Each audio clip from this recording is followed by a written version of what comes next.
سرکنسولگری جمهوری اسلامی ایران دفتر یادبود لە کونسوڵخانەی ئێران دەفتەری یادداشت هەیە بە بۆنەی ئەو کارە تیرۆریستی ڕۆژی چوارشەمەی هەفتەی ڕابردوو لە شاری تاران ڕوویدا.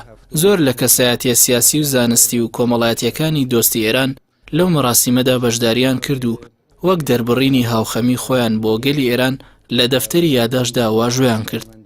دوایین زانیاری لەبارەی ڕووداوە تیرۆریستیەکەی هەفتەی ڕابردوو قوربانیەکان گەیشتونەتە 7 شەهید و 52 بریندار. ئەو کەسانی کە سەردانیان کردین هەمویان ئەو کارە تیرۆریستیان شەرمەزار کرد.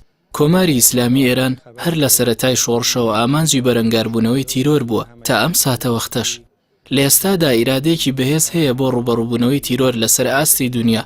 تیرۆریستان دوو ئامانجیان هەبوو، ئەویش پەرلەمان و مەزاری ئیمام خومینی بوو. ئەوەی شەڕیەوێ دژی دیموکراسیە و ئەوەی لە ئێران ڕوویدا دژی بنەماکانی دیموکراسی بوو. کسی که پارلمان رو هدف قرار میده مردم رو هدف قرار داده. کسی که پارلمان رو هدف قرار میده با دموکراسی مخالفه.